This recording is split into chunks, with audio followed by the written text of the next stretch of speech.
नमस्कार, स्वागत है आप सभी का। आप देख रहे हैं हरियाणा न्यूज और मैं हूं आपके साथ बसंत शर्मा। तो वहीं एक बड़ी जानकारी के साथ बुलेटिन की शुरुआत हम करने जा रहे हैं। एक बड़ी खबर, आज से हरियाणा के विधानसभा के शीतकालीन सत्र की शुरुआत होने जा रही है। 3 दिवसीय शीतकालीन सत्र का आज पहला दिन और 11 बजे शोक प्रस्ताव के साथ इस विधानसभा के 3 दिवसीय शीतकालीन सत्र की शुरुआत हो जाएगी। सुबह 11 बजे के साथ कार्रवाई शुरू होगी। सदन के पटल पर कुछ डॉक्यूमेंट्स भी रखेगी सरकार और शोक प्रस्ताव के साथ शुरुआत होगी। सुबह 11:30 बजे प्रश्नकाल का दौर शुरू होगा। प्रश्न दागे जाएंगे विपक्ष की तरफ से और साथ ही दोपहर 12:30 बजे शून्यकाल की शुरुआत हो जाएगी। सरकार को घेरने की पूरी तैयारी में विपक्ष नजर आ रहा है। पिछले कुछ समय में भी हमने देखा कि विपक्ष के अब मुद्दों को लेकर मंथन करता नजर आया। किन किन मुद्दों पर सरकार को घेरा जाएगा, इसे लेकर भी हम बातचीत करेंगे। जानकारी आपको पल पल की अपडेट शीतकालीन सत्र की इस महा कवरेज में देने वाले हैं। सुबह 11 बजे शोक प्रस्ताव के साथ विधानसभा की कार्यवाही शुरू हो जाएगी। सदन में पटल पर कुछ डॉक्यूमेंट्स सरकार की तरफ से रखे जाएंगे। शोक प्रस्ताव के साथ विधानसभा की कार्रवाई की शुरुआत।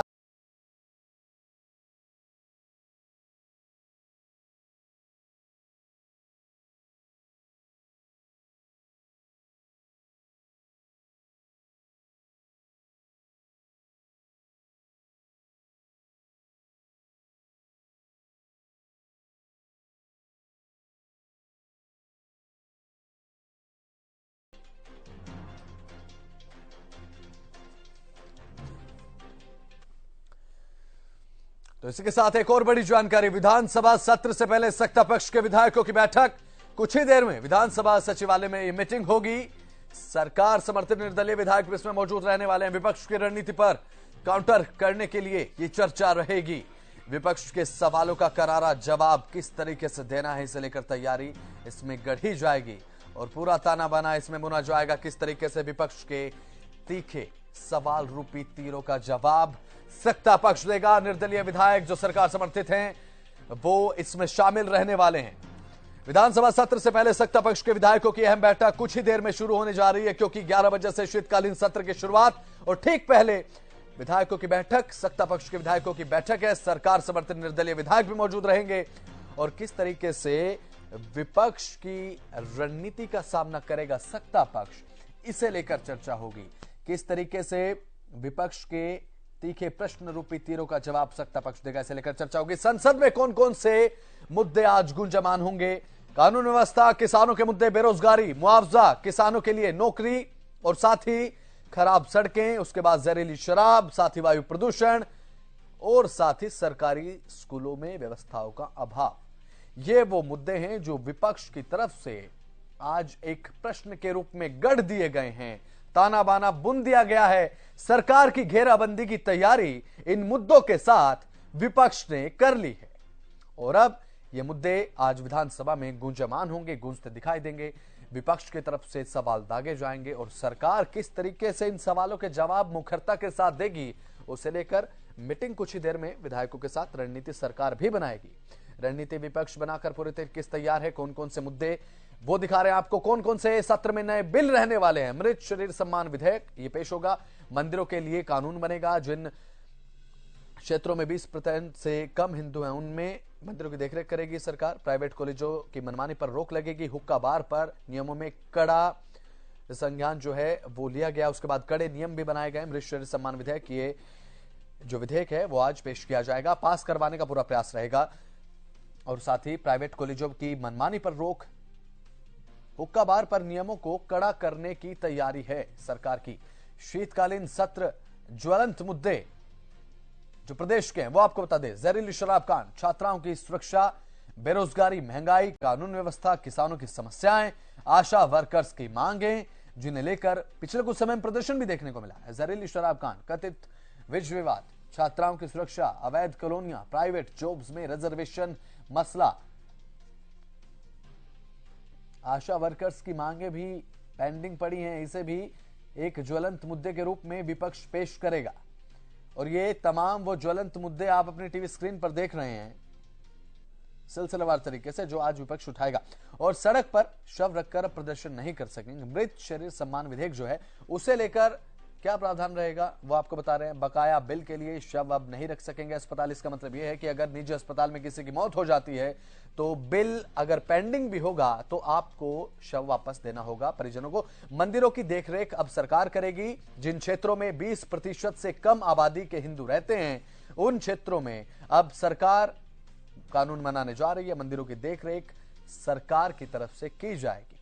तो वहीं मंदिरों की देखरेख के लिए कानून बन रहा है। जिलों में बोर्ड बनाकर डीसी को इस जिम्मेदारी दी जाएगी कि जहां 20% से कम हिंदू हैं वहां मंदिरों की देखरेख की जाए। प्रदेश के 22 में से 12 जिलों में हिंदू आबादी कम है तो यहां पर डीसी की अहम जिम्मेवारी रहने वाली है। और साथ ही प्राइवेट कॉलेजेस की मनमानी फीस के तौर पर देखने को मिलती है कई चीजों में। ऐसे में कॉलेजों की अनियमितताओं को रोकने के लिए सरकार सख्त रवैया अपना चुके हैं। निजी कॉलेजों पर जुर्माने का प्रावधान होगा और कड़ा जुर्माना यह रहेगा 10 लाख से 1 करोड़ रुपए तक का जुर्माना, भारी भरकम जुर्माना।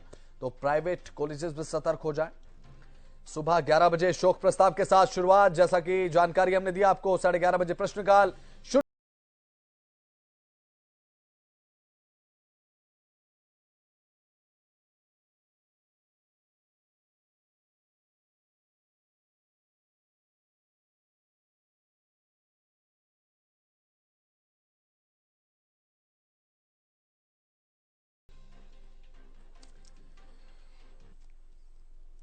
तो विधानसभा का शीतकालीन सत्र 11 बजे शुरू होने जा रहा है, लेकिन उससे पहले बीजेपी विधायक दल की भी बैठक है। अपनी रणनीति भी बना रही है सरकार, किस तरीके से काउंटर करना है विपक्ष को।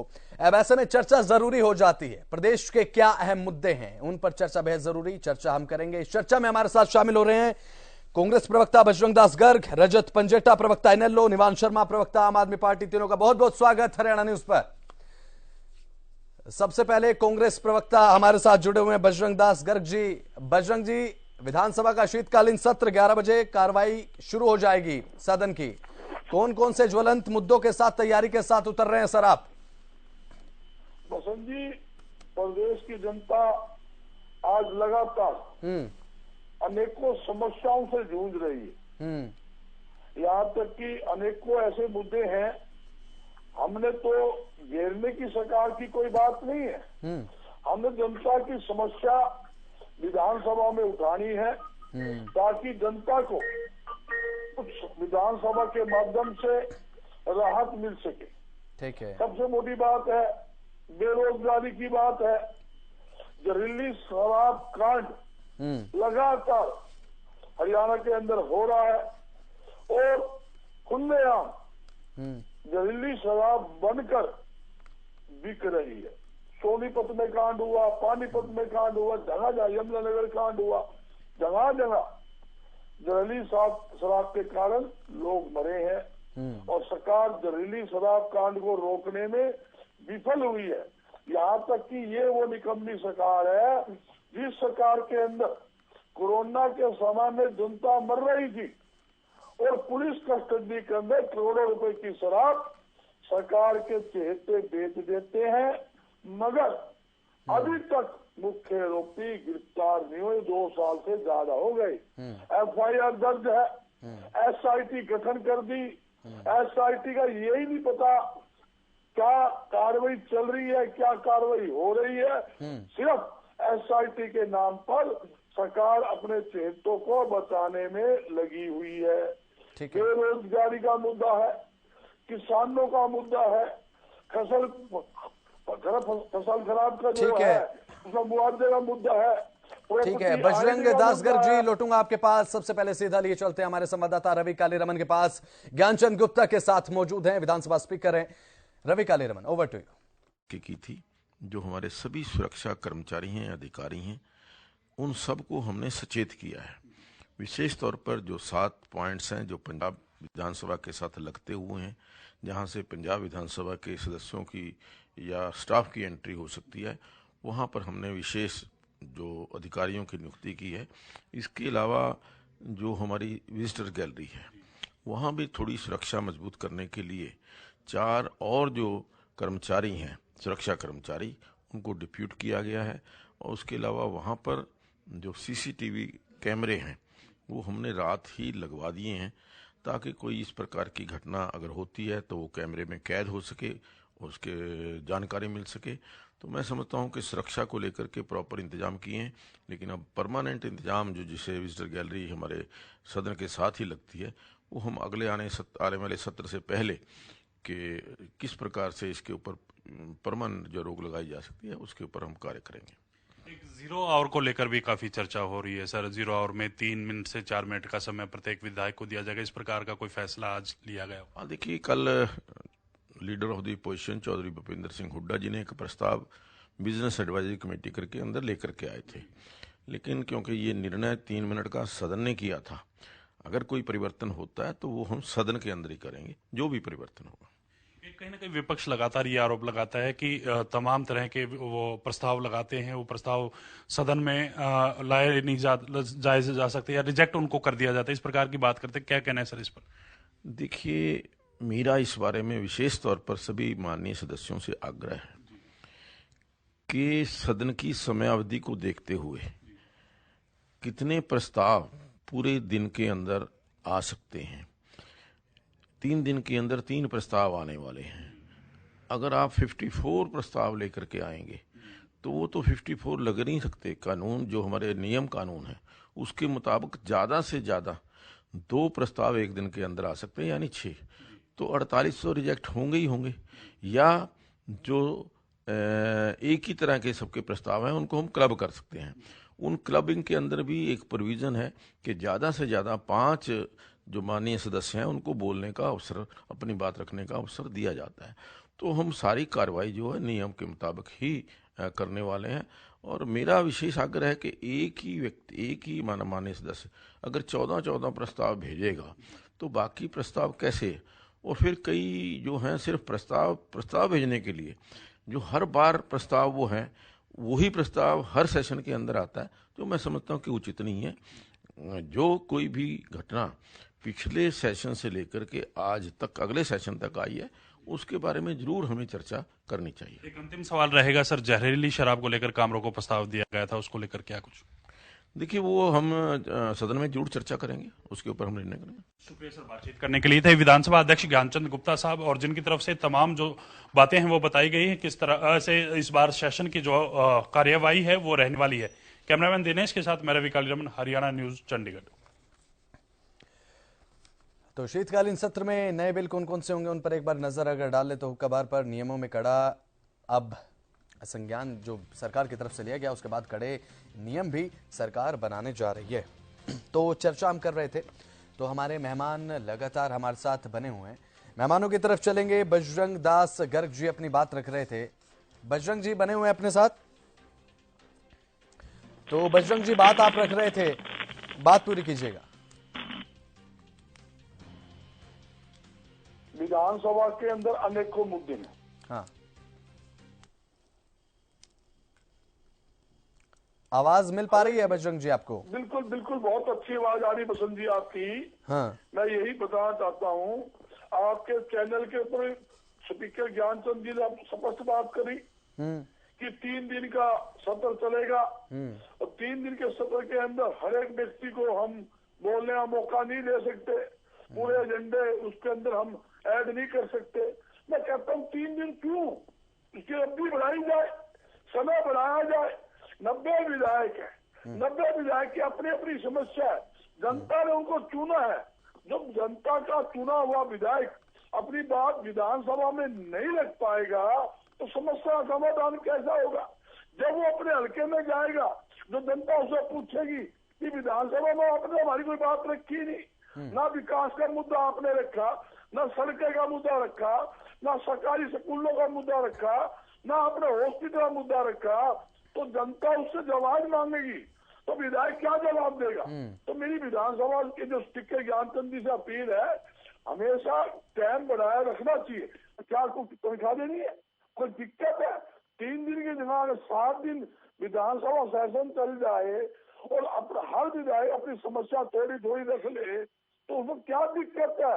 इसमें एक तो क्या है, जनता को भी पता लगेगा कि हाँ भाई हमारी समस्या विधानसभा में उठ रही है। ठीक है बजरंग दास गर्ग जी, बजरंग जी हल करेगी। बीच में रोकना चाहूंगा। देखिए, अभी आपने कही कि आखिर क्यों समय नहीं मिलेगा, 90 जने हैं तो अवधि बढ़ाई जानी चाहिए। कुछ दिन पहले, 1 से 2 दिन पहले जब ये संसद में सुरक्षा चूक मामला सामने आया था, उस समय भी हमारे विशेष संवाददाता हैं गुलशन ग्रोवर, उन्होंने भी बातचीत की थी ज्ञानचंद गुप्ता से।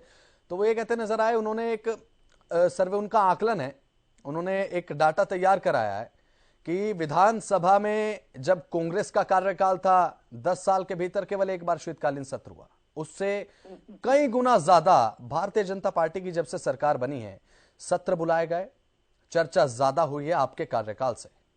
ये कहना ज्ञानचंद गुप्ता का है, मेरा नहीं है। क्या कहेंगे आप? बसंत जी, हाँ जी, मैं ये कह रहा हूँ, ये लोग तो सिर्फ आंकड़ों का खेल खेलने वाली सरकार है। आंकड़ों पर ही सारा खेल चलता है सर। मैं बताता हूँ, मैं ये तो किससे कोई आंकड़े पूछेगा, भाई तो बताइए लाइन ऑर्डर की स्थिति कैसी है, हरियाणा में सबसे बढ़िया है, हमारे आंकड़े ठीक है बजरंग जी, किसानों की बात भी आपकी तरफ से कही गई, लौटूंगा, बात लूंगा आपसे, बातचीत करूंगा। हमारे संवाददाता रवि काली रमन इस समय कृषि मंत्री जेपी दलाल के साथ मौजूद है, खास बातचीत। Over to you Ravi. विधानसभा शीतकालीन सत्र का आज पहला दिन है और उस पहले दिन के सत्र में किस प्रकार से विपक्ष सरकार को घेरने का प्रयास करेगी, उन तमाम सवालों को लेकर मेरे साथ कृषि मंत्री जयप्रकाश दलाल साहब मौजूद हैं। दलाल साहब, सबसे पहले तो आज विधानसभा सत्र का पहला दिन है, कैसे देखते हैं सर? नहीं, हम पूरी तरह से तैयार हैं, क्योंकि हमने किसानों के लिए, आम शहरी के लिए, गरीब आदमी के लिए काम किया है, योजना बना करके काम करते हैं और हमारे पोर्टल के माध्यम से योजनाओं का लाभ हर आदमी को मिल रहा है। और गांव-गांव में हमारी जो जाकर के विकसित भारत संकल्प यात्रा है वो भी चल रही है। वहां पर भी जाके हम किसी की बुढ़ापा पेंशन बढ़ानी है, किसी को परिवार पहचान पत्र में दुरुस्ती करनी है, किसी को सिलेंडर देना है। पहली बार ऐसा हो रहा है कि हर गाँव में जा करके हम इन लोगों की समस्याओं का समाधान कर रहे हैं और विपक्ष के पास कुछ कहने को कुछ नहीं है। कहीं ना कहीं आप तमाम योजनाओं का जिक्र करते हैं, उन्हीं को मुद्दा बनाने का प्रयास विपक्ष लगातार करता है। चाहे किसानों की बात कर लें, किसानों को लिए आपने अनेक ऐसे पोर्टल बना रखे हैं जिनको लेकर उनको सुविधाएं मिलती है।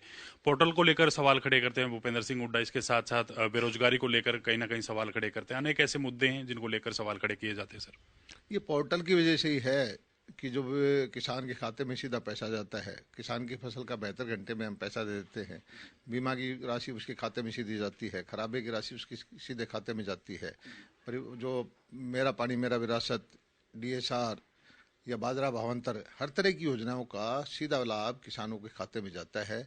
मुझे समझ में नहीं आती कि ये कांग्रेस के लोग क्या ये चाहते हैं कि किसान को पैसा ना मिले, इनके पैसे को बिचौलिए ले जाएं। मुझे समझ में नहीं आती कि ये इन्होंने स्टैंड को ले रखा है। एक सही सर, कहीं ना कहीं खाद को लेकर अक्सर मुद्दा बनता है। जब बिजाई का सीजन आता है तो खाद की कमी को लेकर विपक्ष लगातार हंगामा करता है, कैसे देखते हैं? कोई दिक्कत नहीं है खाद की। कोरोना के टाइम में थोड़ा बहुत समस्याएं जरूर थी और पहले जो खाद की केंद्र सरकार की सब्सिडी 50,000 रुपये साल की होती थी, 50,000 करोड़ रुपए, और अब जो है 2.5 लाख करोड़ रुपए से ज्यादा की सब्सिडी होगी। लेकिन हमने खाद के ना रेट बढ़ाए हैं, पर्याप्त मात्रा में खाद दी है, किसान भाइयों के लिए हर तरह की सुविधाएं देकर हम तैयार रहते हैं। एक कहीं ना कहीं विपक्ष लगातार सवाल पूछता रहता है, सदन के अंदर की बात करें, और उसके बाद जब आप लोग जवाब देते हैं तो हा हुल्लड़ देखने को मिलता है। क्या कहना चाहेंगे विपक्ष को इस रवि के पास कोई बात नहीं है कहने को, सिर्फ हल्ला गुल्ला करना, हेडलाइन बढ़ाना उनका मकसद है। लेकिन गंभीरता से चर्चा कभी वो करना ना, उन्होंने देखा है पिछले कई सीटिंग से गंभीरता से कोई मुद्दा नहीं उठाना चाहते और जो सरकार का पक्ष सुनना नहीं चाहते, सिर्फ हेडलाइन बढ़ाना चाहते हैं, भ्रम फैलाना चाहते हैं। आप अपने महकमे के सवालों को लेकर तैयार हैं सर? बिल्कुल तैयार हूँ। शुक्रिया सर बातचीत करने के लिए। ये थे कृषि मंत्री जयप्रकाश दलाल, जिन्होंने बताया कि विपक्ष जो है वो हा हुल्लड़ करता है और कहीं ना कहीं मुद्दों की बात से कहीं ना कहीं विपक्ष लगातार भटकता रहा है। जो योजनाएं सरकार ने चलाई हैं वो पोर्टल के माध्यम से डायरेक्ट जो लाभार्थी हैं उनको फायदा पहुंचाने के लिए चलाई गई हैं। कैमरामैन दिनेश के साथ मैं रवि काली रमन, हरियाणा न्यूज, चंडीगढ़। तो देखा आपने, हमारे संवाददाता रवि काली रमन के साथ नजर आए कृषि मंत्री जेपी दलाल। हालांकि कहते नजर आए जो पोर्टल चलाए गए हैं सरकार की तरफ से उनका सीधा लाभ मिल रहा है, किसानों को सीधी पेमेंट किसानों के खाते में जाती है। जो सरकार की फसलें होती हैं जल्द से जल्द मुआवजा किसानों को दिया जाता है। तो पूरे तरीके से अब किसान संतुष्ट हैं, ये बात भी कहते नजर आए कि किसान भारतीय जनता पार्टी के कार्यकाल में खुश हैं। तो वहीं जब हमारे संवाददाता ने सवाल किया कि विपक्ष अहम मुद्दा बनाता है पोर्टल को, तो वहीं कहते नजर आए कि जो कांग्रेस के लोग हैं क्या ये चाहते हैं कि किसानों के खातों में पैसे न जाएं, इस तरीके की बात भी उनकी तरफ से की गई। तो चर्चा में आगे बढ़ते हैं, हमारे साथ अब नेहा धवन भी भारतीय जनता पार्टी की प्रवक्ता जुड़ चुके हैं। नेहा जी, स्वागत है आपका बहुत बहुत। बजरंग दास जी से बात कर रहा था। नेहा जी, मैं सुना भी होगा आपने कि किस तरीके से कहते नजर आए। शराब कांड को लेकर भी उन्होंने सवाल खड़ा किया कि भारतीय जनता पार्टी की तरफ से ये औपचारिकताएं तो कर दी जाती हैं, एसआईटी का गठन, जांच समिति का गठन, लेकिन जब बात सार पर आती है तो कुछ नजर नहीं आता, कुछ स्पष्ट नहीं होता। ये तात्पर्य बजरंग दास जी का। नेहा जी, देखिए, बजरंग जी हमारे बड़े भाई हैं और जो काम भारतीय जनता पार्टी करती है वो उनको दिखेगा नहीं, क्योंकि वो विपक्ष में बैठे हैं। इसलिए उनका काम है जो चीजें वो बोलते हैं उस पर तथ्य मैं मानती हूँ कि वो प्रमाणिक नहीं है, क्योंकि जब जब हमने कोई भी बात बोली है, सरकार की तरफ से हो, संगठन की तरफ से हो, माननीय मुख्यमंत्री जी की तरफ से कोई बात आती है या हमारे किसी भी मंत्री की तरफ से कोई बात आती है, हमने वो बातें जब तक हम उसको धरातल पर उतारते नहीं है तब तक हम वो मीडिया में बोलते भी नहीं है। हमने एसआईटी का गठन किया, उस पर तुरंत कार्रवाई हुई, कुछ लोगों की गिरफ्तारी भी हुई और ये खेद की बात है कि ऐसा हुआ। अगर हम इस मामले में ये बात मैं कहूंगी कि भारतीय जनता पार्टी ये बात, एक बार जो सीख हमने ले ली उसको हम दोबारा उस गलती को कभी भी नहीं दोहराते हैं और हम अब बिल्कुल सुदृढ़ तरीके से इस बात को, इस मुद्दे को लेंगे और इस पर कड़ी कार्रवाई होगी। जो लोग भी इस अवैध शराब का धंधा कर रहे हैं उन पर पूरे हरियाणा प्रांत में ही नकेल कसी जाएगी। आप भी देख रहे हैं पिछले कितने समय से हरियाणा के अंदर नशे का व्यापार जो चल रहा है उस पर माननीय मुख्यमंत्री जी की कड़ी कार्रवाई जो है हमेशा हर जिले में सामने आई है और प्रतिदिन कितनी खेप जो है वो गिरफ्तार हो रही है, जो है पकड़ी जा रही है और लोग भी उसमें गिरफ्तार हो रहे हैं। हमने इस पर नकेल कसी है और हम आगे भी इस पर नकेल कसेंगे। हम हरियाणा के प्रति, हरियाणा की जनता के प्रति प्रतिबद्ध हैं, कर्तव्यबद्ध हैं और हम उससे पीछे नहीं हटते हैं। अभी बात कर रहे थे बजरंग दास जी की समय जो है वो बढ़ाया जाए। समय हम कितनी बार ये बात कर चुके हैं, पिछले सत्र में भी हमने डिबेट में यही बातें कही, हमने डाटा दिया। डाटा पर क्यों नहीं जाएंगे? मैथमेटिक्स पर तो दुनिया टिकी है। यही बात मैंने भी कही थी नेहा जी ने। नहीं जाएंगे, बिल्कुल आपने भी कही ये बात और माननीय ज्ञानचंद गुप्ता जी ने भी वो डाटा जो है वो मुझसे बात हुई उनकी और मैंने भी वो डाटा कोट किया। अब देखिए कि केवल और केवल 2005 में एक बार शीतकालीन सत्र दिसंबर 14 दिसंबर और 15 दिसंबर को 1.5 दिन का, 14 दिसंबर में 2 सिटिंग हुई थी और 15 दिसंबर को 1 सिटिंग हुई थी। 2005 में केवल एक शीतकालीन सत्र लगा, लेकिन 2006 से लेकर 2013 तक कांग्रेस की सरकार के समय, भूपेंद्र जी के समय में एक भी शीतकालीन सत्र नहीं हुआ। केवल 2 सेशन हुआ करते थे। हमने 3 सेशन किए, हमने जो है उसका समय बढ़ाया, 4 घंटे का कार्यकाल से 6 घंटे का कार्यकाल किया, 3 दिन का सत्र किया और शीतकालीन सत्र हमारे हमेशा लगते आए हैं। अब देखिए कि हमने इतना ज्यादा समय का इजाफा किया, इतनी बड़ी चेंजेस जो है ना वो कांग्रेस को, विपक्ष को, चाहे वो आईएनएलडी हो, आप हो, चाहे वो ठीक है। नेहा जी रोकना चाहूंगा बीच में, हमारे विशेष संवाददाता गुलशन ग्रोवर के साथ कांग्रेस विधायक रावदान सिंह मौजूद हैं। ओवर टू यू गुलशन। देखिए बसंत, बिल्कुल 35 मिनट का समय बचा है जब विधानसभा सत्र की कार्रवाई शुरू हो जाएगी। इससे पहले तमाम विधायक जो है विधानसभा की ओर जा रहे हैं। इस समय कांग्रेस के विधायक रावदान सिंह है जो कि विधानसभा जा रहे थे। हमने बीच में उन्हें रोका है कि आखिरकार क्या कुछ इस बार कांग्रेस विधानसभा सत्र में करने जा रही है। सर, ऐसे कौन से मुद्दे हैं आज जो आप उठाने वाले हैं? देखिए, बहुत सारे मुद्दे हैं, जिनमें सबसे पहला मुद्दा तो जो एक जहरीली शराब का था, जो हमने एडजॉर्नमेंट मोशन रखा था, उसको इन लोगों ने रिजेक्ट कर दिया गया है। इसके अलावा जो जींद में और कैथल में जो घटनाएं स्कूलों के अंदर हुई हैं उसके बारे में था, खनन के बारे में था, विकास के बारे में था, बढ़ती हुई जो नशाखोरी है उसके बारे में है और इसके अलावा सबसे बड़ी जो चिंतनीय विषय है वो है हमारा कौशल रोजगार निगम। सरकार ने वादा किया कि हम रोजगार देंगे, उस रोजगार को आज लाखों पोस्टें खाली पड़ी हुई हैं। कौशल रोजगार निगम नाम में एक स्कीम चलाई, जिस स्कीम के अंदर आज तक ये नहीं पता कि कौन व्यक्ति इसमें भर्ती होगा और भर्ती होने का क्राइटेरिया क्या है और भर्ती हो जाता है तो उसके बाद में उसका भविष्य क्या है। न उसके ट्रांसफ़र के बारे में पता है, न उसके परमानेंट होने के बारे में पता है। रही बात तीसरी, जहाँ तक रिजर्वेशन की बात आती है, रिजर्वेशन का कोई खाता ही इसके अंदर नहीं है। तो मैं समझता हूँ कि इस तरह की व्यवस्थाएं देने का अर्थ क्या है। लेकिन कौशल रोजगार निगम पर आप सवाल उठा रहे हैं। कल मुख्यमंत्री मनोहर लाल ने एक प्रेस कॉन्फ्रेंस की थी, उसमें 986 लोगों को जो है एक ही क्लिक के माध्यम से नौकरी दी है और वो कह रहे ट्रांसपेरेंसी है। ये चहेते लोगों के लिए नौकरी नहीं दी हमने जिसने इस पोर्टल पर आवेदन किया उसको नौकरी मिली है। बात 900 की नहीं है, या 90,000 की बात पड़ी हो, वहाँ लाखों लोगों की पोस्टें खाली पड़ी हो और 900 देने से कोई बात, ये कोई ऐसा औपचारिकता नहीं है कि आप 900 दे करके उस बात को हम संपूर्ण कर देते हैं।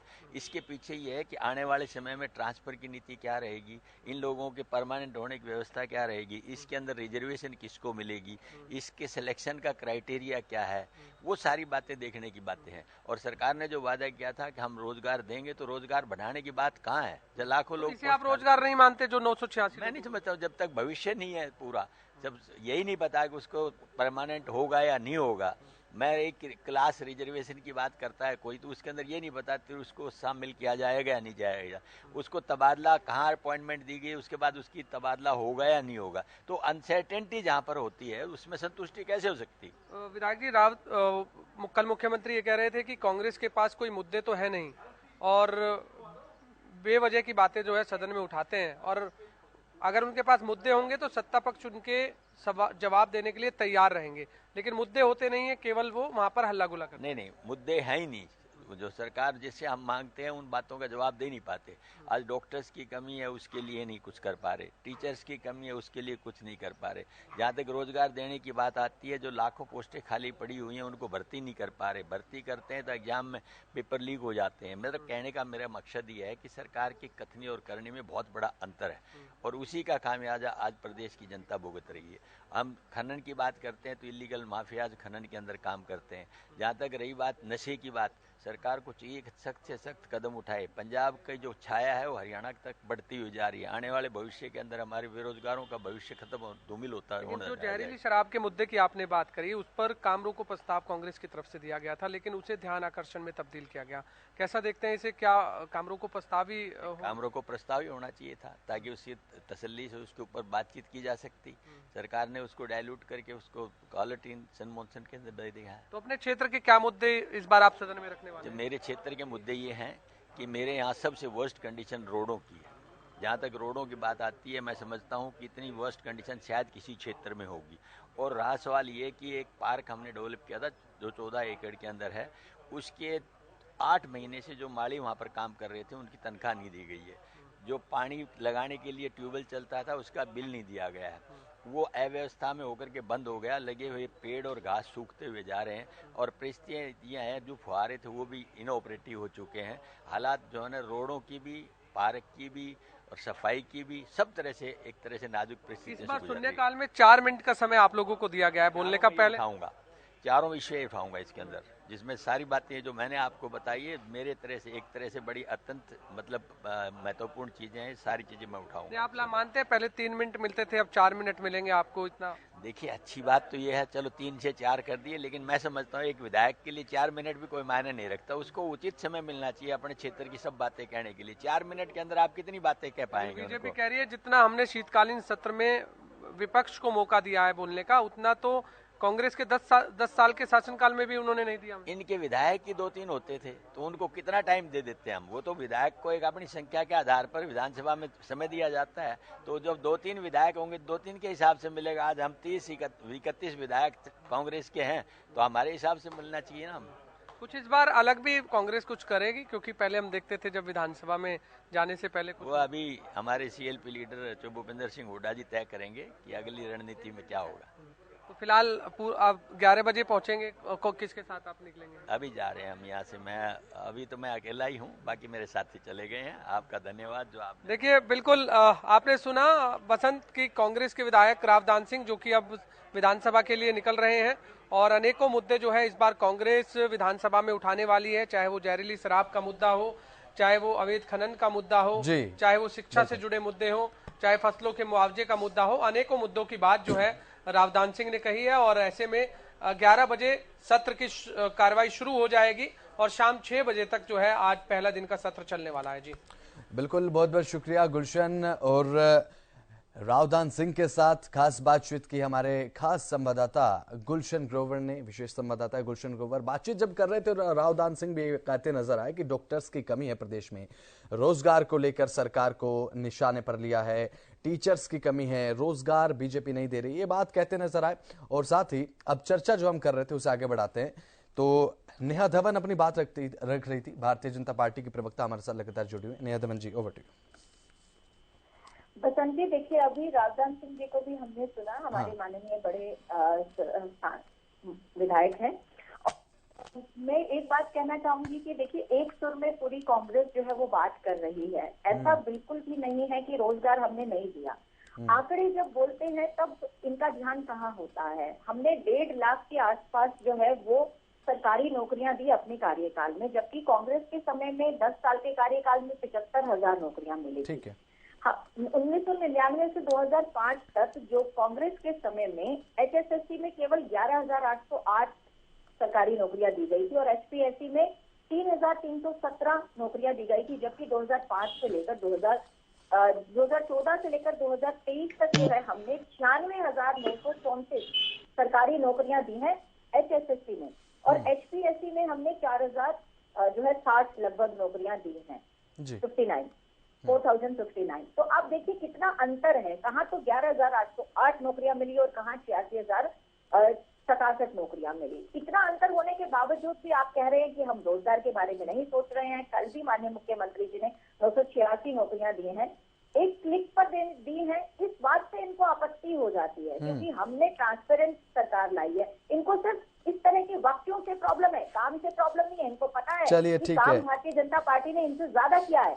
जब हम ट्रांसपेरेंसी की बात करते हैं तो इन सभी विपक्ष के लोगों में जो दलाली का काम करते थे नौकरियों में, उनके पेट में दर्द होता है। क्यों होता है? क्योंकि इनके अब भाई भतीजा नहीं लग रहे हैं, अब इनके रिश्तेदार नहीं लग रहे हैं नौकरियों में। ठीक है, आपका सवाल भी मैं लूंगा बजरंग दास गर्ग जी से। रजत पंजेटा, प्रवक्ता इनेलो, हमारे साथ जुड़े हुए हैं। रजत पंजेटा जी, आज विधानसभा के शीतकालीन सत्र की शुरुआत, 11 बजे कार्रवाई की शुरुआत, क्या मुद्दे मानते हैं कि विधानसभा में उठने चाहिए इनेलो की तरफ से जो जनता के हित में? देखिए, सबसे पहले तो मैं भाजपा की जो प्रवक्ता है नेहा जी, उन्होंने अभी यहाँ ये कहा, नौकरियों के बारे में उन्होंने बात करी। मैडम, आपको मैं बताना चाहूंगा कि हरियाणा सरकार में टोटल जो सैंक्शन पोस्ट हैं वो 4,66,000 है। आपको शायद जानकारी नहीं है, उसमें से 2,09,000 जो पोस्ट हैं, जो पक्की पोस्ट हैं, वो अभी खाली पड़ी है। केवल मैं अगर एजुकेशन डिपार्टमेंट की बात करूं तो जो एलिमेंट्री एजुकेशन डिपार्टमेंट में 42,014 पोस्ट खाली पड़ी है और सेकेंडरी एजुकेशन के अंदर 28,884 पद जो है वो खाली पड़े। तो मैडम, आप ये बताइए कि अगर एजुकेशन डिपार्टमेंट में अगर इतने अध्यापक, शिक्षकों के पद, जो हमने कॉलिंग अटेंशन भी लगाई है इस पे, ये मुद्दा हमने उठाया भी है। हालांकि ये मुद्दा हमारा मंजूर नहीं हुआ क्योंकि बहुत से मुद्दे, जैसे बता रहे थे कि ज्ञानचंद गुप्ता जी की, हम इतने मुद्दे जो हैं वो समय के कारण और कुछ रूल्स का हवाला देकर उन्होंने कहा। देखिए, वक्त बदलता है, परिवर्तन होता है, तभी हम कहते हैं विधानसभा सत्र, क्योंकि ये अब आखिरी सत्र है, इसे लंबा करना चाहिए था। इसे सारे के सारे जो जनता से जुड़े मुद्दे हैं, ताकि जनता को भी पता चले कि विपक्ष कितने मुद्दे उठाता है और सरकार कितने मुद्दों को एक्सेप्ट करती है और बहस कराती है उस पर।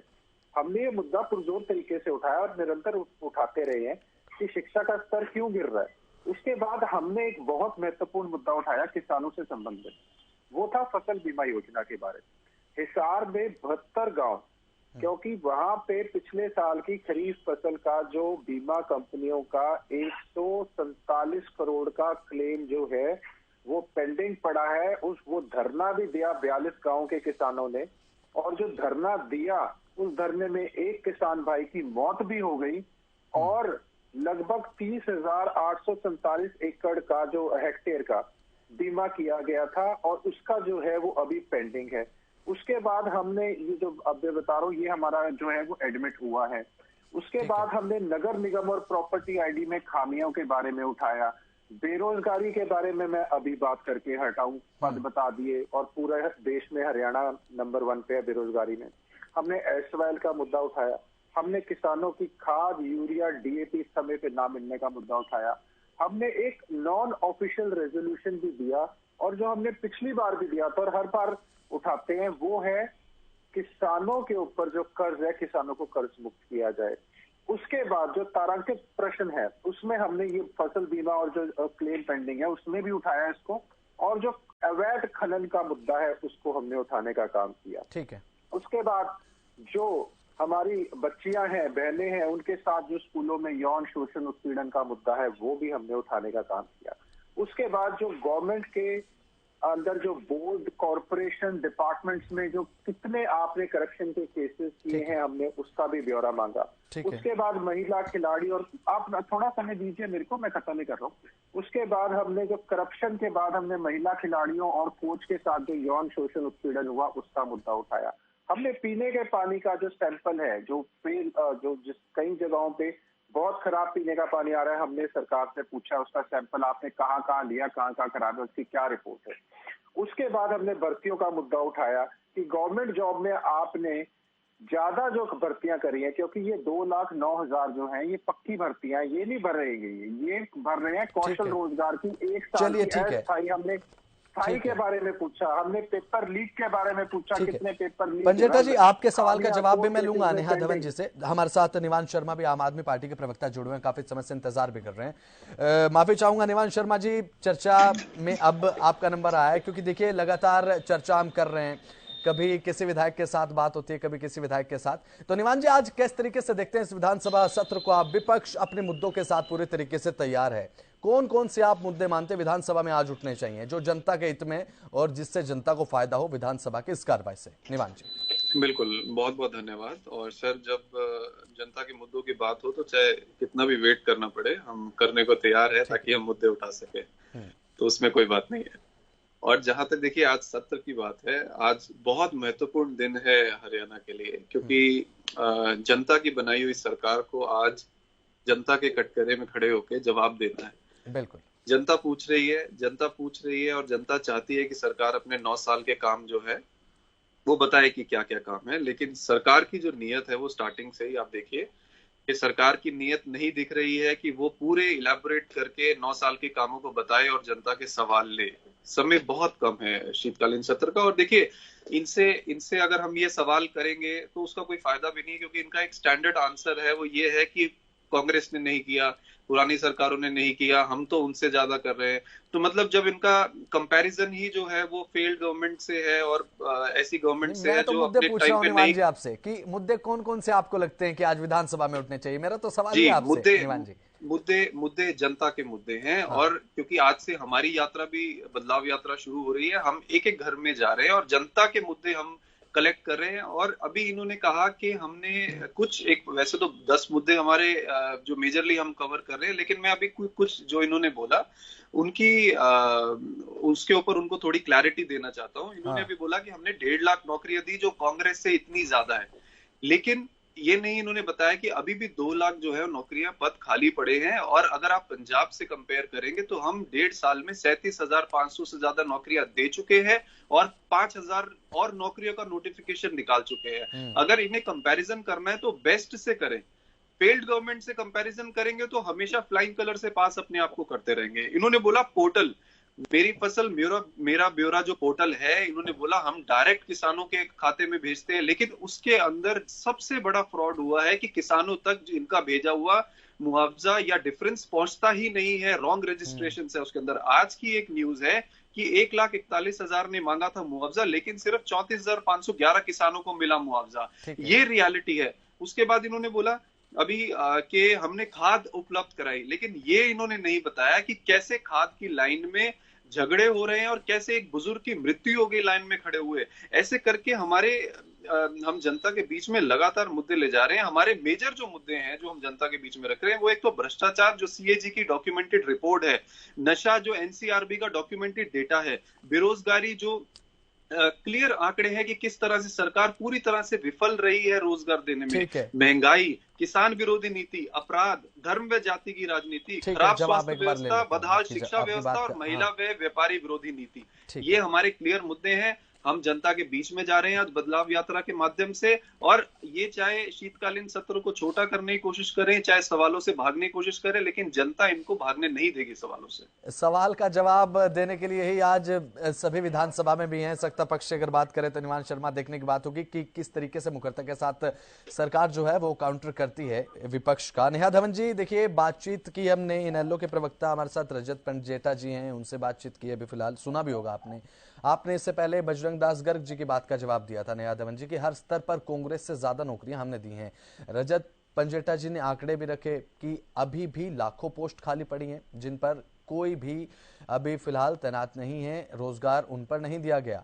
निवांश शर्मा ने कहा कि उससे पहले बीजेपी की तरफ से पोर्टल की बात कही गई थी कि पोर्टल पर किसानों को इतनी सुविधाएं हैं, खाद को लेकर उपलब्धता बढ़ा दी गई है। उसे लेकर निवांश शर्मा ने एक क्वेश्चन खड़ा कर दिया है मुद्दा बनाकर कि पोर्टल तो आपने बना दिया, लेकिन कुछ लाभ किसानों को, जनता को मिल नहीं रहा है, बेरोजगारी बढ़ी है, अपराध बढ़े, तमाम मुद्दों को लेकर विपक्ष ने कटघरे में खड़ा कर दिया है क्या भारतीय जनता पार्टी को? नेहा जी, देखिए बसंत जी, यहाँ पर थोड़ा टेक्निकली सोचना होगा। पहली बात तो मैं रजत जी से ये कहना चाहूंगी कि आप भी जानते हैं, आप भी सरकार में रही हैं, कांग्रेस भी सरकार में रही है। एक ही झटके में सभी काम नहीं होते और वो एक चरणबद्ध प्रक्रिया है और स्टेप बाय स्टेप हम आगे बढ़ते हैं। अगर आज हमने 1.5 लाख नौकरियां दे दी हैं, सरकारी नौकरियां, और इसमें अस्थायी नौकरियां नहीं है, इसमें स्थायी नौकरियां ही हैं सरकारी, ये हमने दे दी हैं, तो ये भी आगे चरणबद्ध प्रक्रिया है, हम आगे बढ़ रहे हैं। बिल्कुल। सीटें खाली हैं, नेहा जी, रोकना चाहूंगा बीच में, एक बड़ी जानकारी सामने आ रही है, तस्वीर दर्शकों को लगातार दिखा रहे हैं। मुख्यमंत्री मनोहर लाल विधानसभा पहुंच चुके हैं। 11 बजे शीतकालीन सत्र की शुरुआत है। मुख्यमंत्री मनोहर लाल अब फिलहाल विधानसभा पहुंच चुके हैं और साथ ही विधानसभा स्पीकर ज्ञानचंद गुप्ता भी विधानसभा में पहुंच चुके हैं। 11 बजे सत्र की कार्रवाई शुरू हो जाएगी शोक प्रस्ताव के साथ और उसके बाद प्रश्नकाल शुरू हो जाएगा 11:30 बजे। नेहा धवन जी, बात आप रख रही थी। जी, बात है कंपैरिजन की कि पंजाब और हरियाणा राज्य का कंपैरिजन अभी आम आदमी पार्टी के प्रवक्ता कर रहे थे, तो मैं उनको ये कहूंगी कि एक बात और भी है कि पंजाब को एसवाईएल पे भी बेस्ट परफॉर्मेंस अपना देना चाहिए, तभी हम मानेंगे कि आपका बेस्ट परफॉर्मेंस है। एसवाईएल के मुद्दे पे तो आप हरियाणा और पंजाब आम आदमी पार्टी भी अलग अलग हो जाते हैं, ये गलत बात है। दूसरी बात मैं कहूंगी कि देखिए, आप ज्ञानचंद गुप्ता जी को सुन रहे थे, स्पीकर साहब ने एक ही बात कही कि अभी जो आम आदमी पार्टी के प्रवक्ता भी कह रहे थे कि 9 साल का ब्यौरा दे।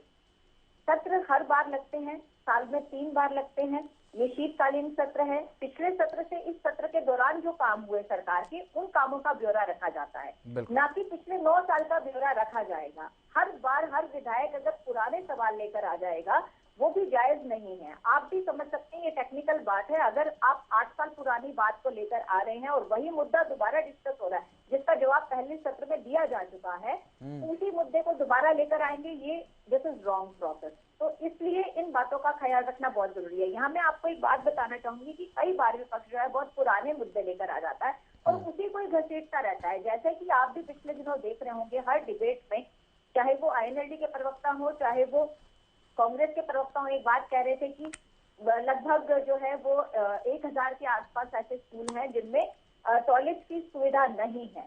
वो 1 मई 2023 का जो है मैटर था, कोर्ट के समक्ष पेश हुआ था।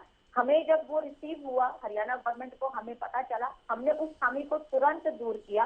17 मई को हमने चर्चा की इस विषय में और 26, 31 और 4 जून को, 26 मई, 31 मई और 4 जून 2023 को मुख्यमंत्री जी द्वारा जो है वो फंड्स भी रिलीज हो चुके थे और आज उसमें कोई भी जो है बाकी पेंडिंग नहीं है। 1022 स्कूल में हमने बॉयज टॉयलेट बना दिया है, 538 गर्ल्स टॉयलेट बना दिए जा चुके हैं और 236 जहाँ इलेक्ट्रिसिटी की कोई प्रॉब्लम थी वो ठीक हो चुकी है। 131 स्कूलों में जो पीने के पानी की समस्या थी, कहीं नल खराब था, कहीं पाइप खराब था, वो सब सुविधाएं हो चुकी हैं। लेकिन अगर इस सत्र में ये मुद्दा दोबारा से उठता हो, वो एफिडेविट भी कोर्ट पे हम गवर्नमेंट की तरफ से पेश कर चुके हैं, प्रस्तुत कर चुके हैं। लेकिन अब इस बात को हर रोज डिबेट में खींचना, सत्र में खींचना, दिस इज नॉट एप्लीकेबल और ये सही भी नहीं है। इसलिए कुछ चीजें ऐसी हैं जो एक्सेप्ट नहीं होती हैं, वो इसी तरह के मुद्दे रहते हैं जो एक्सेप्ट नहीं होते हैं।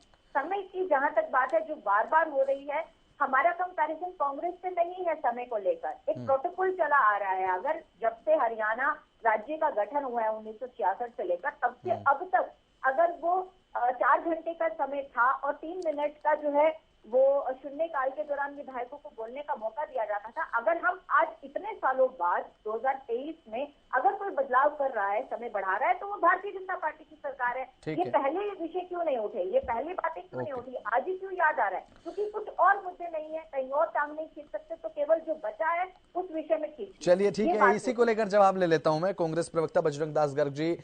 बजरंग दी, सबसे पहले नेहा धवन ने आपके सवाल का जवाब भी दिया कि हर स्तर पर हमने आपके कार्यकाल से ज्यादा नौकरियां दी हैं, चाहे वो HPSC की बात हो या फिर किसी भी स्तर पर हो, आपके कार्यकाल से ज्यादा नौकरियां भारतीय जनता पार्टी ने देने का काम किया। लेकिन उसके बाद भी अगर बेरोजगारी के मुद्दे पर आप घेरते हैं तो एकदम सब संभव नहीं हो पाता है। सरकार में आप भी रहे हैं, ये कहना है नेहा धवन जी का, और उसके बाद जब मुद्दे नहीं है तो समय को लेकर आप कह रहे हैं कि समय नहीं दिया जा रहा। बसंत जी, हमारे कृषि मंत्री जी आपके चैनल पर अभी बोल रहे थे, हमने बड़ा अच्छा काम किया, किसान बड़ा खुश है और पोर्टल के माध्यम से किसानों को हर प्रकार की सुविधा दी जा रही है, अनाज परचेज किया जा रहा है और भुगतान किया जा रहा है।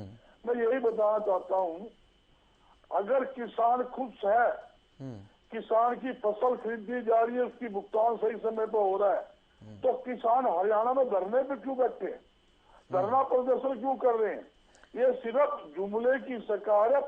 लेकिन बजरंग जी, धरना तो जब भी दिया जाता था किसानों की तरफ से 2-2 रुपए के जब चेक, 1.5 रुपए के चेक किसानों के लिए होते थे। कभी नहीं। आप सुन लो बसंत जी, मैं बताऊं, ये सरकार किसान के साथ, आड़ती के साथ और पलेदारों के साथ पोर्टल खेलती है। पोर्टल का काम नहीं करता, आप ज्यादा चेक करवा लो। और किसान अपनी फसल बेचने के लिए पोर्टल पर रजिस्ट्रेशन कराने के लिए धक्के खाते हैं, कभी रजिस्ट्रेशन हो जाती है और किसान अपनी फसल जब मंडी के अंदर लेकर जाता है, तो नहीं तुम्हारी तो हम सिर्फ 20 क्विंटल खरीदेंगे, लेकर आया 100 क्विंटल, आप 20 खरीदोगे, उसकी वापसी घर लेके जाएगा। उसकी 20 क्विंटल खरीद ली, उसकी खरीदने के बाद उठान नहीं होता, 20 उठान नहीं है, जब तक उठान नहीं हुई उसे पेमेंट नहीं मिलती। उठान होने के बाद FCI गोदाम में माल जाता है, वो NOC देता है, उसके बाद उनके खाते में पैसे आते हैं। और खाते में आप देखोगे वो सिस्टम भी ठीक नहीं है, कोडवा सिस्टम जो है वो भी ठीक नहीं है। किसान का खाते में कई बार गलती नहीं हो जाती है, किसान को पैसा नहीं मिलता। मैं पूछता जाता हूँ मेरी बहन से, एक साल ये आड़तियों की कमीशन 2.5% वो नहीं दे पा रहे। पलेदार की मजदूरी एक साल की बाकी पड़ी है, मंडियों के पलेदार की, उनके पैसे आड़ती एक बार वो घर से देते हैं, साल बाद आने के बाद फिर उल्टे मिलते हैं। या तो ठीक है खुले आदमी के टाइम में नशा बिके। चलिए ठीक है बजरंग जी, एक रिएक्शन रजत जी से भी ले लेते हैं। रजत पंजेटा, ठीक है चलिए ठीक है बजरंग जी, ठीक है लौटूंगा आपके पास। समय की कमी है बजरंग जी, समय की कमी। आपका सवाल नेहा धवन जी से सुन लिया है, जवाब के साथ वो तैयार है, मुस्कुरा रहे हैं। ठीक है चलिए ठीक है बजरंग जी, लौटूंगा आपके पास। रजत पंजेटा जी, बात कही है उसमें जो सरकारी आंकड़ा है वो मैं आपको बताऊं। हाँ, सरकारी आंकड़ा सरकार खुद मानती है कि 90,000 हमने कौशल रोजगार में भर्तियां करी।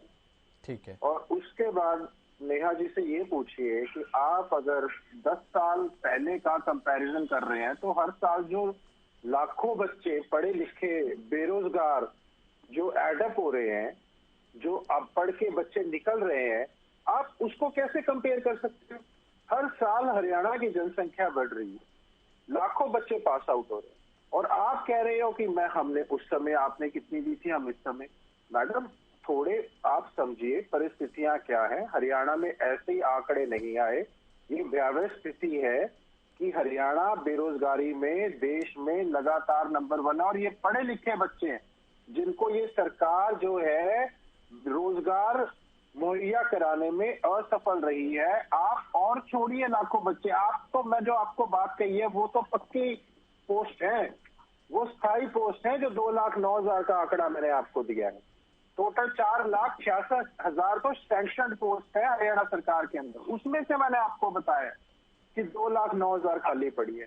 और जो आपको नए रोजगार मुहैया कराने के आपको नए अवसर, ठीक है, अवसर ढूंढने चाहिए। और चलिए ठीक है रजत जी, बेरोजगारी मैं खत्म कर रहा हूँ। हाँ, बिल्कुल 10 सेकंड में बात खत्म, समय की बहुत कमी है रजत जी। आज बेरोजगारी की वजह से जो बच्चे हैं, जो देश का युवा है, प्रदेश का युवा है, वो नशे में और अपनी जमीन बेचकर विदेशों में पलायन करने पे परिवार समेत मजबूर हो रहा है। चलिए ठीक है निवान शर्मा, एक फाइनल रिएक्शन। निवान शर्मा जी, प्रवक्ता आम आदमी पार्टी, निवान शर्मा प्रवक्ता आम आदमी पार्टी, फाइनल रिएक्शन सर। 9 साल सरकार में रहने के बाद प्रवक्ताओं में या सरकार के मंत्रियों में एरोगेंस आना ये नॉर्मल बात है, हम देखते हैं। लेकिन इतना एरोगेंस की जनता के मुद्दों को ये बोलना कि 8 साल पुराने घिसे पिटे मुद्दे लेकर आ जाते हैं, या ये बोलना कि पुराने मुद्दों पे हम चर्चा नहीं करेंगे। 1 साल का ब्यौरा दिया जाएगा। एक मिनट सर, मुझे बोलने दीजिए, 10 सेकंड मुझे बोलने दीजिए, 10 सेकंड मुझे दे दीजिए, कोई बात नहीं, मुझे 10 सेकंड दे दीजिए। इन्होंने कहा वही बात मैं कह रहा हूं अभी निवान से, आपने सुना भी होगा। इन्होंने कहा कि हमने एफिडेविट 1 मई 2023 में दिया था, 1 मई 2023 के बाद अब हमने वो काम कर दिया है जो हमने कोर्ट में करा। अरे जब आप काम कर सकते थे तो आपने पिछले 8 साल में क्यों नहीं किया? आपको कोर्ट से 5 लाख रुपए की फटकार का इंतजार था कि हम काम करेंगे।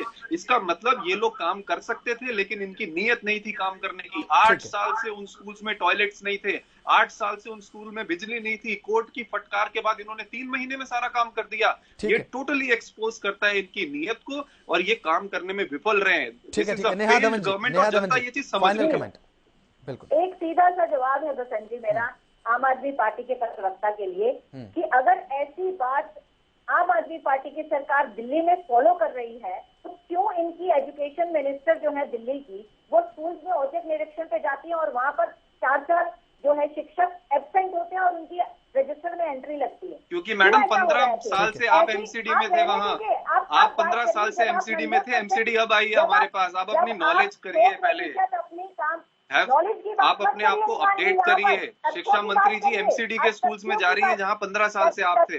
बात करिए, 15 साल से एमसीडी में आप थे जो अब हमारे पास आई है। शिक्षा मंत्री वहां जा रही है। मैडम कुछ अपडेट करिए अपनी नॉलेज। आप तो अब तो आप है ना, झूठ मत फैलाइए। आप 15 साल से आपने बुरी हालत कर रखी थी, बीजेपी ने बुरी हालत कर रखी थी स्कूल्स की, जिसको अब हम सुधार रहे हैं। अब आए हैं हम सरकार में, वो दिल्ली सरकार के स्कूल्स में नहीं जा रही है। दिल्ली सरकार के स्कूल्स वर्ल्ड क्लास बन चुके हैं। वो बीजेपी के द्वारा बनाए गए स्कूल में जा रही है एमसीडी में। एमसीडी में अभी आए हैं हम सरकार में। आपने एक ही दिन में सब काम क्यों नहीं कर दिया? आप कहाँ, आप बिल्कुल अनइन्फॉर्म्ड बातें कर रहे हैं। आप वो बीजेपी के बनाए हुए स्कूल है जहाँ पे शिक्षा मंत्री जा रही है। जवाब देना चाहूंगी वो जहाँ जा रही है वो बीजेपी के। आप अपनी बात वापस लीजिए, आप माफी मांग लीजिए। आप गलत इन्फॉर्मेशन दे रही है। आप 15 साल में आपने जो बीजेपी के एमसीडी स्कूल्स का बेड़ा गर्क किया था वो सुधारने जा रही है। सुन लेते हैं, उसके बाद अपनी बात का आप जवाब रखिएगा। जी आपकी बात का जवाब दे चुकी हूँ मैं, बार 4 लाइन को रिपीट करेंगे उससे क्या होगा? आपकी बात आप अभी आपने बोला कि अब अभी स्कूल में जा रही है। मैं आपको इन्फॉर्मेशन दे रहा हूँ कि वो बीजेपी के बनाए हुए निवान शर्मा जी एक बार सुन लेते हैं, उसके बाद अपनी बात रख लीजिएगा। नेहा जी क्यों समझ कर रहे हैं? जी मैं पंजेटा जी की बात पे एक वेरिफिकेशन कर रही हूँ। उन्होंने कहा कि HKRM की हमारी RM की पोस्ट थी, लेकिन हम बता रहे हैं HSC की, HPSC की, और HKRM में हमने 13,217 पोस्ट की हैं। हमने ये जो 86,000 और 4,060 जो है नौकरियां HPSC और HSC में दी हैं वो अलग हैं, और HKRM में 13,217 पोस्ट है सर। आप प्लीज क्लियर करिए पंजेटा जी को।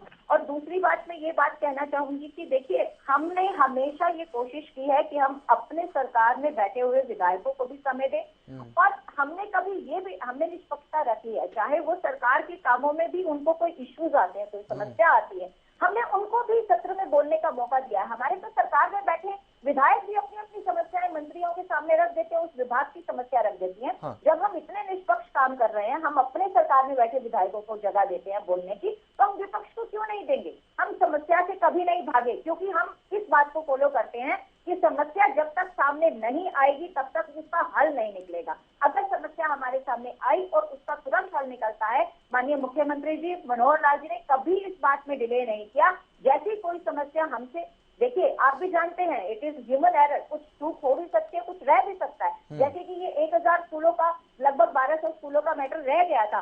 14,500 स्कूल है पूरे हरियाणा के अंदर, जिसके अंदर 42 लाख जो है वो टॉयलेट बनते हैं, 42,000 बनते हैं। अगर उसमें से कुछ 1,000 टॉयलेट की समस्या रह भी गई है, कहीं नहीं है, या खराब पड़ा है, या कोई अव्यवस्था है, तो इतनी बड़ी संख्या में अगर हमारे सामने बात आई तो हमने उसका तुरंत हल किया। सेम मंथ में हमने उस समस्या का निदान जो है वो कर दिया। हम तो इस बात के लिए ओपन है कि समस्या हमारे सामने जब भी आएगी हम उसका तुरंत हल करेंगे, और विपक्ष और हम सत्ता पक्ष के विधायकों की बात भी नहीं रखते, हम सबकी समस्याओं के लिए समय देते हैं। ठीक है, चलिए बजरंग दास गर्ग जी हमारे साथ बने हुए हैं, एक प्रतिक्रिया ले लेते हैं। काफी समय से कुछ कहा नहीं है, वरना बीच में रोक टोक उनकी लगातार देखने को मिलती है। बजरंग जी देखिए, विधानसभा सेशन के अंदर हाँ, हर एक विधायक 90 विधायक है, हर हल्के की अपनी अपनी समस्या है। सरकार को चाहिए सभी को थोड़ा थोड़ा मौका दे ताकि वो अपनी हल्के की समस्या रख सके। आज बसंत जी समस्या बहुत है, जहरीली शराब है, खराब कानून व्यवस्था है, घोटाले पे घोटाला की व्यवस्था है और प्रॉपर्टी आईडी का मामला है। बीच में रोकना चाहूंगा, एक बड़ी जानकारी सामने आ रही है। कुछ ही मिनट में विधानसभा का शीतकालीन सत्र शुरू हो जाएगा। कुछ ही मिनट के बाद सीधी कार्रवाई देखने को मिलेगी विधानसभा से, सीधा आपको लिए चलेंगे। लेकिन अभी फिलहाल ताजा अपडेट, कुछ ही मिनटों के बाद विधानसभा का शीतकालीन सत्र शुरू हो जाएगा। सभी बड़े नेता विधायक जो है वो पहुंच चुके हैं। कुछ ही मिनटों में विधानसभा का शीतकालीन सत्र शुरू होने जा रहा है। बजरंग दास गर्ग जी बात आप रख रहे थे।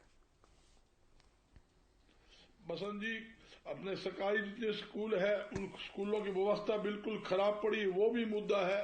और हॉस्पिटलों की हालत व्यवस्था बहुत ज्यादा खराब है, मूलभूत सुविधा नहीं है, ये भी एक मुद्दा है। खनन घोटाला सबसे बड़ा मुद्दा है। खनन घोटाला के अंदर आप देखो कितने मजदूर खनन घोटाला के कारण मर चुके हैं। अब भी लगातार खनन घोटाला चल रहा है, खुदाई का काम चल रहा है। कई ऐसे मुद्दे हैं, प्रदूषण का मुद्दा है, प्रदूषण का आप देख रहे हो कितना भारी प्रदूषण हरियाणा के अंदर है। अब विकास के मुद्दे हैं, सड़क के मुद्दे, सभी मुद्दे हैं और ये स्टेट लेवल के मुद्दे हैं, लोकल मुद्दे भी है। तो मेरा यही कहना है, सरकार को इन समस्याओं को इस तरफ ध्यान देना चाहिए और जनता की समस्या का समाधान करना चाहिए। जब विधायक अपनी समस्या ही नहीं रखेगा, उसको मौका ही नहीं मिलेगा, तो वो कैसे अपनी समस्या का समाधान करवा पाएगा? विधानसभा में रखेगा, सवाल लगेगा, बढ़ा तो दिया है समय ठीक है, समय बढ़ा तो दिया हर विधायक का, जो बात रखेगा 3 मिनट की जगह 4 मिनट कर दिया गया। बसंत जी मैं यही कहना चाहता हूँ बसंत जी, ये जुमलेबाजी की सरकार है। मुख्यमंत्री जी जाके राजस्थान में कहता है चुनाव के अंदर 450 रुपए रसोई गैस सिलेंडर देंगे। अरे भाई, हरियाणा ने मोरनी का भट्ठा मारा है, हरियाणा का नाम क्यों लेता? ये नहीं कहता कि हरियाणा में 450 रुपए दे रहा हूँ, राजस्थान में 450 देंगे हम, वहां यहाँ कुछ बोल देंगे। हाथी के दांत खाने के कुछ होते हैं, दिखाने के कुछ होते हैं, ये बरगलाना की काम करते हैं। सिर्फ वोट लेने का एक हथकंडा होता है। ये जुमले की सरकार, करना कुछ नहीं, प्रैक्टिकल कुछ नहीं करना, धरातल पे कुछ नहीं करना। सरकारी स्कूल बंद होते जा रहे लगातार, स्टाफ की कमी, टीचरों की कमी, हॉस्पिटलों में डॉक्टर की कमी है, स्टाफ की कमी है, मूलभूत सुविधा नहीं है। बेड जो आप जो उनके बाहर होते हैं सरकारी। बजरंग जी, आप हर चीज में कमी बता रहे हैं। क्या पिछले 9 साल में एक भी कार्य से आप संतुष्ट नहीं है क्या? भारतीय जनता पार्टी के एक भी कार्य ऐसा भारतीय जनता पार्टी ने क्या पिछले 9 साल में नहीं किया क्या? मैं यही पूछना चाहता हूँ, ये बता देने, ये बता दे। नेहा जी, आ रहा हूँ आपके पास। सरकारी हॉस्पिटल के बारे में बता दे, सरकारी स्कूल के बारे में बता दे। हजारों सरकारी स्कूल उन्होंने बंद कर दिए, स्टाफ की है नहीं। जहाँ तक कि स्कूलों के अंदर बच्चों के बैठने के लिए बेंच तक की व्यवस्था नहीं है, बेंच ही करती है, हमने ऐसे कर दिया। और मैं कहता हूँ सरकारी बिल्डिंग की हालत देखोगे, कभी गिर सकती है। चलिए ठीक है, आपकी बात का जवाब ले लेते हैं नेहा जी से। नेहा जी, ठीक है, नेहा जी, बजरंग जी आप ही की बात का जवाब ले रहा हूँ। नेहा जी, बात रखिए। पेड़ के नीचे पढ़ाई कर रहे हैं, ऐसी स्थिति है। जिस तरह से मैं एक इंसान होने के नाते ये बात कर रही हूँ, जिस तरह से बजरंग जी ये बात कह रहे हैं, मुझे तो ऐसा लगता है जैसे कोहराम मचा हो चारों तरफ और पता नहीं लूटपाट मची हो पूरे राज्य में। देखिए, ऐसी बात अगर होती तो पूरी कोलैप्स हो चुकी होती पूरी गवर्नमेंट, लेकिन ये थोड़ी ना है, कुछ भी काम नहीं हो रहा है। बजरंग जी, आपको घर में भी जाना पड़ जाता अगर